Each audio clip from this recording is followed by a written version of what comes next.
ऐसी सड़ी हुई नीच पार्टी ये विपक्ष होता है, ऐसा गड़ा सड़ा जो अपने ही देश के ऊपर सवाल कर रहा है। ये हरामखोर ये पाकिस्तान का साथ देते हैं। कांग्रेस आतंकवाद है और आतंकवाद पाकिस्तान है। कांग्रेस को ये दुख है कि वो जो हरामजादे वो जो मरे हैं, मौलाना जैसे हाफिज सईद जैसे जो मरे हैं, जो आतंकवादी है, उनको ये दुख हो रहा है कि पाकिस्तान के अंदर हमारे बाप पलते हैं, वो मर गए। वो क्या दिया कांग्रेस ने? मुस्लिमों को फायदे आज भाजपा की सरकार में मिल रहे हैं। सौगाते मोदी किसकी सरकार में मिल रहा है? पहले जाता था कोई सौगाते राहुल दिन नहीं जाता था ना, खाली मुसलमानों को बरगलाने का काम किया, उनसे पत्थर फिकवाया। ससुराल जहाँ का है वहीं के गुण गाएगी ना वो तो अपने सीने पे इधर लगाएगी उसको। पाकिस्तान की है वो। मैं मोदी जी को कहती हूँ उनको तुरंत पाकिस्तान फेंका जाए। उस आतंकी और भिखमंगे स्थान में फेंक दोगे ना, अपने आप औकात दिख जाएगी इनकी। ये लोग सिंदूर उजाड़े थे औरतों के। अरे मेरे को बताओ वो कौन जाहिल है जो ये कहता है कि हिंदुओं को मारो तुम्हें जन्नत मिलेगी? खुदा नहीं कहता ऐसा। इन लोगों ने अपनी सहूलियत के हिसाब से ये चीजें बना दी। इनको मौलाना करता है बरगलाने का काम और ये बरगला जाए। ये लोग यही काम करते, पैंटे उतार के चेक कर रहे हैं, कलमा चेक कर रहे हैं। नहीं आता यार हमें, हम जय श्री राम वाले, हमें हनुमान चालीसा आता है, शिव तांडव स्तोत्र आता है, वो कराओ हमसे। मतलब हमें कलमा नहीं आता, इस बात पे हमें मार दोगे आप? ये कैसी बात है?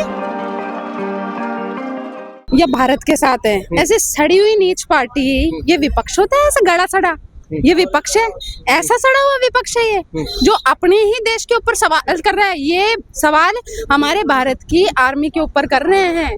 व्योमिका सिंह, सोफिया कुरैशी, इन लोगों ने अपनी जान लगा दी और ये हरामखोर ये सवाल कर रहे हैं। किस औकात से सवाल कर रही है? ऐसा सड़ा हुआ विपक्ष है। ओपोजिशन सर वो होता है जो देश के परेशानियों में उसका सपोर्ट करे, वो ये नहीं करे, वो पाकिस्तान का साथ नहीं दे। ये हरामखोर ये पाकिस्तान का साथ देते हैं। कांग्रेस आतंकवाद है और आतंकवाद पाकिस्तान है। कांग्रेस को ये दुख है कि वो जो हरामजादे वो जो मरे हैं, वो जो मौलाना जो आज पाकिस्तान के अंदर जैसे हाफिज सईद जैसे जो मरे हैं, जो आतंकवादी है, वो बाकी के कुछ अच्छे मौलाना हैं उनका भी नाम खराब करते हैं। उनके कारण यहाँ के लोग हैं जो कुछ अच्छे हैं। मैं नहीं कहती हूँ, मैं तो बिल्कुल नहीं कहती हूँ साहब ये सारे सही होते हैं। मैं तो कहती हूँ 3-4 ही अच्छे होते हैं, उनके कारण इनका नाम भी खराब होता है। उनको ये दुख हो रहा है कि पाकिस्तान के अंदर हमारे बाप पलते हैं, वो मर गए, वो न्यूक्लियर बेस उड़ा दिए। अच्छा मैडम, विपक्ष के जो वोट बैंक है, विपक्ष के वोट बैंक केवल मुस्लिमों में गिने जाते हैं कि मुस्लिम, तो विपक्ष कहीं ना कहीं उनके पक्ष में बात बोलता है। और आप देखिए कि जब बंटवारा हुआ तब भी विपक्ष की सरकार थी, विपक्ष ने बंटवारा किया, फिर ये किस हद से कहते हैं कि पीओके वापस लेना? कांग्रेस ने मुस्लिमों को कितने फायदे दिए मेरे से पूछ के बताओ? क्या दिया कांग्रेस ने? मुस्लिमों को फायदे आज भाजपा की सरकार में मिल रहे हैं। सौगाते मोदी किसकी सरकार में मिल रहा है? पहले जाता था कोई सौगाते राहुल, सौगाते अखिलेशुद्दीन नहीं जाता था ना, खाली मुसलमानों को बरगलाने का काम किया, उनसे पत्थर फिकवाया, उनसे सिर्फ ये किया, फर्जी मौलानाओं को उन्होंने फायदे दिए। आज मैं साफ कहती हूँ, कोई मुस्लिम औरत है वो किसी मौलाना से ये पूछे कि साहब आपका बेटा तो फ्रांस के अंदर है, मेरा बेटा जन्नत में क्या कर रहा है?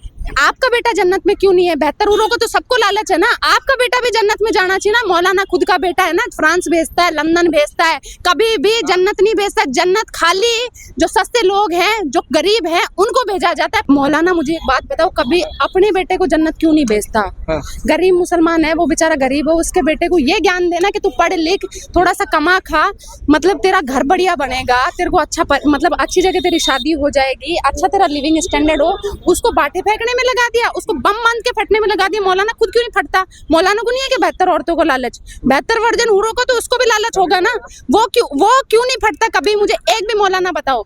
हमेशा बेचारे गरीब मुसलमान होते हैं, उनको क्यों फटाया जाता है? बताऊं क्यों? पैसे का लालच ही देते हैं, जन्नत का लालच। पैसे का जन्नत तो देखो ये सब ढकोसलेबाजी। मैं आपको बताऊं, मरने के बाद किसने देखा ऊपर जन्नत है या जहन्नुम है? मुसलमान ये कहते हैं कि अगर आप कहीं बम बांधकर फट जाओगे तो आपको जन्नत नसीब होगा, अल्लाह से मिलने का मौका मिलेगा। 72 हूर के बाद किसने देखी? वो 72 हूर थे, 130 फुट की औरत है। आज ये भाई साहब इनके 4 फुट आई थे, सीढ़ी लगाएंगे क्या? 10 फीट हो जाएंगे ज्यादा से ज्यादा। सीढ़ी लगा के क्या, मैं कह रही हूँ अंगूठे पे लूमेंगे क्या? वो क्या करेंगे? साइकिल चलाएंगे? क्या करेंगे वो 130 फुट की औरत का? मरने के बाद किसने देखा है? मुझे बताओ। मुझे नहीं पता। मरने के बाद मुझे नरक मिलेगा, स्वर्ग मिलेगा? औरतों के इतने बड़े रसिया तो मौलाना खुद क्यों नहीं रसिया बन जाता? खुद फटे रसिया तो वो भी होगा ना। औरतों का लालच उसको क्यों नहीं है? मतलब वो बेचारे गरीब आदमी को ले ले, तेरे को 72 औरतें देंगे, एकदम बिल्कुल कांच जैसे, 70,000 लिबास पहनेगी, उसके बाद पैर की पिंडली, गुर्दा, हड्डी सब दिखेगी। अरे कैसे दिखेगी? बात जब ये हो रही है तो मुस्लिम औरतों को मस्जिदों में जाना अलाउड क्यों नहीं है? फिर वो अपने भगवान की, आप अपने अल्लाह की पूजा कैसे करेगी, याद कैसे करेगी? इक्वालिटी होनी चाहिए ना। हमारे तो मंदिर में देखो हम लोग सब जाते हैं, उनको क्यों नहीं भेजा, उनको क्यों? पर सामने ये चीज अरब के अंदर है, मैंने देखी है, दोनों के लिए अलग अलग सेक्शन होता है। आज तक समझ नहीं आता कि सेक्शन अलग अलग क्यों है, क्योंकि मेरे को इसमें मौलाना ही गड़बड़ करता है। मैं आपको एक बात बताऊं, क्योंकि वो फिर किसी को खराब करेगा, इसलिए बेचारी औरतों ने सोचा जाना ही छोड़ दो इनके चक्कर में। वो देखती है अपने घर पे ही नमाज कर लेंगे, खुदा की इबादत कहीं भी कर सकते हैं ना, कहते हैं घर से कर लो, पर सड़क पे नहीं कर सकते, सड़क पे नहीं कर सकते, क्योंकि जो इबादत होती है, नमाज होती है, वो पाक साफ जगह होती है। मैं दुबई रही हूँ 2 साल, मैंने कभी सड़क पे नमाज होते नहीं देखी, यहाँ पर ही देखी है। यहाँ पर ये सब कब्जे करने के तरीके हैं। इस देश में ही कुछ ऐसे मुसलमान भी पाए गए हैं जो पाकिस्तान के झंडे को उठाकर सीने से लगा रहे हैं और कह रहे हैं कि ये हमारे धर्म से जुड़ा हुआ है। पाकिस्तान भेजो। बेगम का निकाह वहाँ हुआ था, बेगम का निकाह वहाँ, तो शोहर वहाँ नहीं गाएगी क्या? ससुराल के गुण नहीं गाए वो है? ससुराल जहाँ का है वहीं के गुण गाएगी ना वो तो अपने सीने पे इधर लगाएगी उसको। पाकिस्तान की है वो। मैं मोदी जी को कहती हूँ उनको पाकिस्तान फेंका जाए, तुरंत पाकिस्तान फेंका जाए।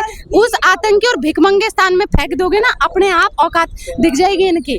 जिनके खाने के है नहीं दाने, जो मतलब थूक की बिरयानी, सुअर की बिरयानी, कुत्ते की बिरयानी, गधे की बिरयानी। अरे बिरयानी हमने सुनी थी कि मटन की होती, चिकन की होती। आज इतने गंदे दिन आ गए पाकिस्तान के कि गधा मिल रहा है उसको छोड़ के आजा, काटेंगे तुझे, तेरी बिरयानी खा लेंगे। वो है वो भिखमंगे। मतलब भारत में कोई मुस्लिम आदमियों को फायदा नहीं करेगी ये औरतें, ये खाली पाकिस्तान जाएगी। ये कैसी बात है? उन भिखमंगों पे तो खुद पे ही खाने के लिए नहीं। भाई भारत के मुल्लों का फायदा करो, उधर क्यों जाओगे?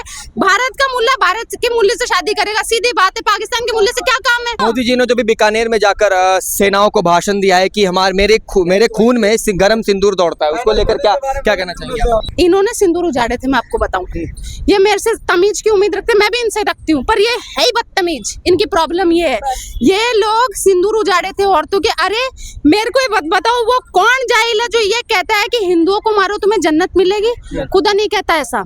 इन लोगों ने अपनी सहूलियत के हिसाब से ये चीजें बना दी। इनको मौलाना करता है बरगलाने का काम, और ये बरगल आ जाते हैं। खुदा नहीं कहता। ये मैं नहीं मानती इस बात को कि कोई भगवान ये कहेगा जो मासूम लोग हैं उनकी जान लो तुम्हें जन्नत मिलेगी। ये लोग यही काम करते, पैंटे उतार के चेक कर रहे हैं, कलमा चेक कर रहे हैं। नहीं आता यार हमें, हम जय श्री राम वाले, हमें हनुमान चालीसा आता है, शिव तांडव स्तोत्र आता है, वो कराओ हमसे। हम नहीं जानते ये सब कलमा वगैरह, इनके काम है। मतलब हमें कलमा नहीं आता, इस बात पे हमें मार दोगे आप? ये कैसी बात है?